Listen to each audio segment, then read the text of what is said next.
Hi. So what you get from that is I'm an engineer. I'm not used to coming up, and I'm not used to speaking to all these crowds. They normally keep me locked away, but I'll do my best here. My job really is to develop the products right from that concept until we deliver them into market, not just the engineering, but also making sure that the claims, the operation, the manufacture, and the marketing materials all join together so we get the right product out. But I'm going to speak a little bit today about what we do at Dyson and why we do it. I keep hearing about small practices, and I hope Dyson is pretty relevant because of that. So at Dyson, we consider ourselves a small company. Yeah, we got 7,000 employees, but we think of ourselves as quite small. And that's really important to us because we feel that to be small is important, to have that small company feeling is important because you can change what you do very easily. So you can change what you're working on, you can take risks, but you can also change the perceived wisdom within the company very quickly. So we make a lot of effort to keep that small. So Dyson, what do we do? We try and make products that are better performing than anyone else. That's okay. But also we try and make things that are different than anybody else as well. So the different is really important. Because if you can do that, you can then go into the market and you can offer people something that they don't normally get, and then you can disrupt the market. And hopefully people will then go and buy it despite it costing a lot more. Right? And there's a reason for the cost, and that's the development that goes on in behind it. So where I'm talking here about doing something different, really what I'm talking about is disruptive innovation. Disruptive innovation has been around for years. So it was first conceived in the 1990s in Harvard, where they did a lot of the work on it. And what I want to do is really recap. So I know there's a lot of people here younger than I am, so you'll all have learnt this in university. But I do want to recap it first, and then I want to describe how at Dyson we do things a little bit differently. So traditionally, companies, good companies, are excellent at delivering what their customers want. Right? So they know what the customer's values are. They're ingenious at going and driving and making sure their products answer the customer's values, right? That makes sense, yeah? As part of that, they'll understand what projects that they're working on that don't deliver to their customers' values, and they'll kill them, and they'll kill them quick. If you don't do that, you're being inefficient. Now, here's the problem, is that customers' values can change over time. If people change, then that leaves an opening in the market for other people to come into that market and disrupt it.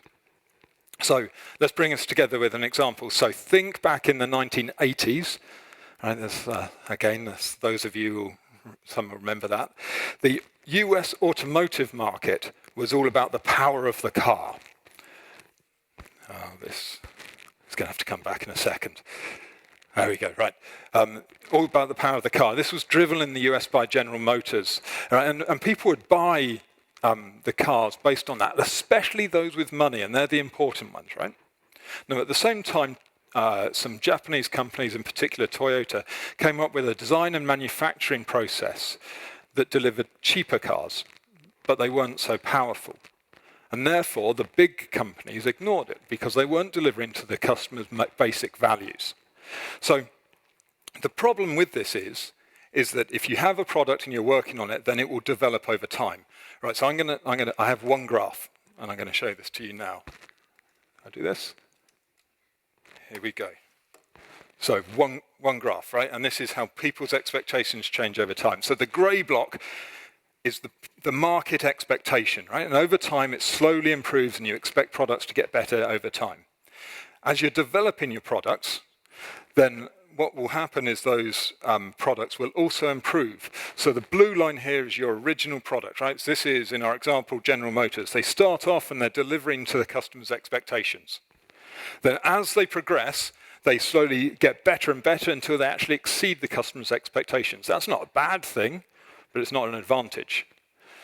Then what we have is the red line, right? So the red line is your disruptive company. It's come in, it's not selling very many products, because it's not meeting the market's expectations. It's too small. Over time, though, it carries on growing. Now, it's got something to its advantage. In Toyota's case, it's offering cheaper cars. At the moment, they're only selling to the lowest end of the market. as they get better and better, they suddenly tip into the market expectation. They answer what the customers want, and then all the market advantage switches to them. And that's what happened. GM lost all of its revenue all over to Toyota because they're offering cheap cars, which met not only the customer's expectations, but also were cheaper. Okay, so let me get this right. So this happens, and this happens throughout the industries and all different types of industries, and you kind of let this series of bodies left behind. So think about Nokia, think about Kodak, companies that weren't able to change at that rate. Okay, so that's traditional disruptive innovation. I want to talk a little bit about what we do at Dyson. So at Dyson, we do want to be disruptive, but we don't have to go in at that low end of the market, right? And we don't have to work our way up through. So when we want to go in, we want to go at the top end, and we want to answer both. We want to the traditional values, and we want to do something different. The way we do that is we innovate, right? And our technologies, our innovations are generally technologies.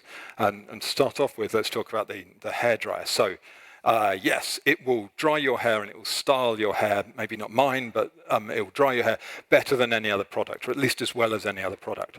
But that's not disruptive. That wouldn't make it a big product. What makes it disruptive, it's got a small motor in there. So that motor is only 27 millimeters diameter, weighs a third as much as any other hairdryer motor, and it spins 6 times as fast. It's smaller, it's lighter. Allows us to change the product layout. Now we have high pressure air, which we have to change to low pressure air, so we put an air amplifier on the top of it. High pressure air, well, you can do different things with high pressure air. You can silence the motor noise from it, so you can stick silencers in there. So now we've got a product that is lighter, quieter, smaller, easier to handle. So all those are advantages, and it dries and styles your hair as well as anything else. And therefore it's disruptive, and customers therefore can see that there is no compromise, and hopefully they convert to it.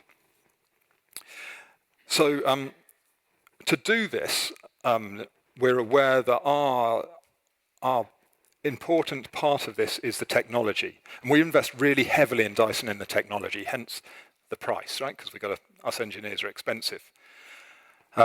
So we have relationships with, we have about 30 universities globally who work on the science before we even get to the product. Then we have about 300 engineers and scientists who we lock away in a special building where they can develop new products and new technologies at really early stages. And they do that without the pressure of having to deliver a product on time. And only when they get it right do we then put it out into the engineering group, which then processes it through and makes it into a full product. So a lot of investment there. The important bit about technology as well, as you'll be aware, is we can patent it. And patents, this great thing is that when you walk down a path, you can close a door behind you and make sure no one else can follow, which is really important when you're investing so much money into the technology. So that's our principle. Why doesn't everybody else do this? And why? Well, I think lots of people try to, right? And it is difficult because you've always got to remember what the existing values are of the customer base. So remember Apple. Apple made this great, they disrupted the market with their touchscreen technology, yeah? So really disruptive product, the iPhone. What was the first time that Apple tried to do this and tried to go into the digital assistant market? Some of you remember. It was the Apple Newton. Right now, they put all the company's technology behind the Apple Newton to try and get this work. And it failed. Its user interface was terrible. And even though it was a good product, it didn't work. So trying to think of another company that maybe has been successful with this disruptive innovation. I think Uber is one of those, right?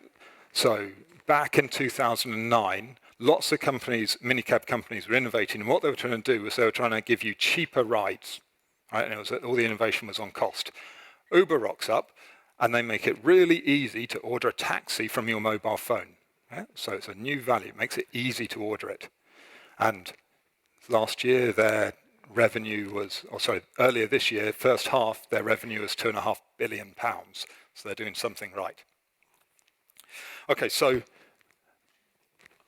obviously I'm an engineer at Dyson. I'm going to talk a lot about products and try and bring this together with this. We started off when we started looking at the vacuum cleaner market, and we launched a product which could vacuum your house just as well as anybody else, but it could do more than that. So the disruptive technology in there was the cyclone. It removed the bag, and that meant that you could then clean your home room after room with the same performance. That was disruptive. Now here's the problem. After a little while, that disruptive technology no longer becomes disruptive. It becomes an accepted value, and everyone else copies it. So we then have to make the decision to go and disrupt ourselves. Now, still, most of our profit comes from vacuum cleaners. So it's a big risk for us to take to go and disrupt that market. So we invested in motor technology, we invested in battery technology, and we created the stick vac range. And now that will clean your house just as well. It will do the no loss of suction, but you no longer have to go and plug the cable in. Again, there's no compromise, so customers can see that this is a better option for them. Right now, we now sell over 3 times as many cord-free products as we do ones with a plug on the end. Imagine 2 or 3 years ago if we'd let someone else come and disrupt the market. Right? There wouldn't be a Dyson anymore. So one of the other things we do, something I'm involved in, is the hand dryers. Now, hand dryers, we already developed that motor technology, and I keep mentioning the high pressure air. It's something we're quite good at. And we were looking for another way to apply this in another category. What we noticed was that the hand dryer market was dominated by paper towels, and they were dominated by these horrible hot air dryers. Right? They're still around, some of them. Right? And the hot air dryers were there for one value: cost. Right? It was cheaper to put in hot air dryers than it was to put in paper towels. Now, we look at this market and we go, someone's missing a value here. These products don't dry your hands. So we take a technology, right? We take the motor technology, which we developed for our vacuum cleaners, and we combine it with some air blades, so they're air knives, thin jets of air that then wipe the water off your hands rather than evaporating it. Right, so now it dries your hands in 10 seconds rather than, well, the problem is that after 15 seconds, most people give up and wipe their hands on their trousers anyway. So no one knows how long these things take to dry. But that does something, right? So we've answered a new value, and that happens to be dry hands, which maybe was obvious, but it's not obvious to the people who are making these things. So that for us has been a real innovation here, and it's combining those technologies together. So I think I just want to explore that a little bit more, right? So leveraging your technology, because it's so expensive, is really important. The amp that we originally showed on the air multiplier that we originally showed on the hairdryer, so that loop, that changes high pressure air into low pressure bulk flow air, which is what you need. It's the same on a fan. That's where it originally came from. So we started here and we developed our fans. Now, they give the same nice cooling airflow, but they're easier to clean and they're also a lot safer. So I got little children, and their little hands going into those blades is really worrying. So it gives that advantage, and again, it's a new value. But we have that, and then we started to look at air purification. So purifiers, if you have one in a room, they're normally this big box thing, and they sit in the corner here, and they pump clean air up very efficiently, and it comes back down, and it kind of recirculates back around again, which means if I'm standing next to one, I'm all right, I'm breathing nice clean air. But everyone at the back, probably not. So we thought there was a value here to look into. So we said, well, maybe the value should be the clean air in the room rather than what you're originally testing these things against, which is the amount of air that it can process.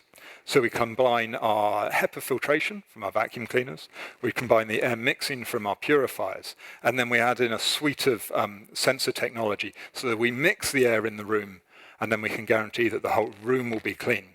And that really, in our view, is what you should be looking for as a set of values, rather than